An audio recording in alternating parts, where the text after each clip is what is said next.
Sosok anak Soekarno yang jarang terekspos, begini nasibnya sekarang. Tak banyak yang tahu jika Soekarno memiliki putri dari istrinya yang ketujuh, yakni Naoko Nemoto alias Ratna Sari Dewi Chandrawinata.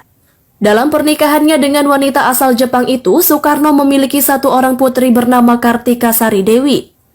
Seperti yang diketahui bahwa Presiden Indonesia pertama ini memiliki banyak anak dan dari sejumlah anaknya itu, kebanyakan terjun dan aktif di dunia politik mengikuti jejak sang ayah. Namun di sisi lain ternyata masih ada anak dari Soekarno yang juga tidak terjun ke dunia politik. Kartika Sari Dewi memang sosok anak Soekarno yang jarang terekspos sampai saat ini, bahkan ia menjalani bidang yang cukup berbeda dengan keluarga besarnya. Kartika jadi satu-satunya putri Soekarno yang asli dari Jepang. Meskipun ia tak lahir dan besar di Indonesia, nyatanya Kartika memiliki kehidupan yang begitu inspiratif dan cukup memberikan kontribusi yang besar bagi Indonesia. Diketahui bahwa Kartika bersama sang ibu sempat berpindah-pindah negara dan lama tinggal di Perancis. Kemudian wanita ini lahir di Tokyo dan melangsungkan sekolahnya di Swiss. Setelah lulus sekolah ia kembali lagi ke Jepang. Setelah kembali ke tanah kelahirannya, Kartika pun sempat menjadi wartawan untuk sebuah stasiun televisi Jepang. Namun tak berlangsung lama, Kartika pun ikut sang ibu untuk pindah ke Amerika Serikat. Di negara tersebutlah ia melanjutkan pekerjaannya di biro periklanan yang berada di New York.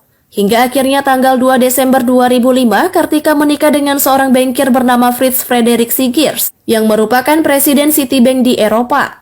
Sebagai anak presiden sekaligus proklamator, Kartika Sari Dewi turut mendirikan sebuah yayasan yang berfokus pada anak-anak tingkat dasar yang bernama Kartika Soekarno Foundation. Sampai kini yayasannya terus bergerak dengan sejumlah program untuk membantu sekolah di pedalaman.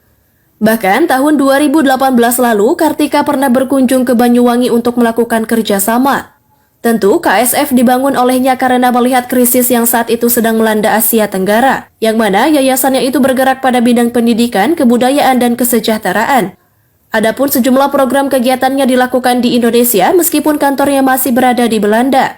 Memang kini Kartika dikenal sangat aktif dalam sejumlah kegiatan. Maka dari kontribusinya tersebut membuat Kartika banyak memperoleh penghargaan.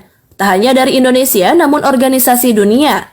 Sampai sekarang pun wanita yang memiliki hobi memasak dan membaca ini terus memberikan kontribusinya bagi kemajuan Indonesia terutama pada bidang pendidikan.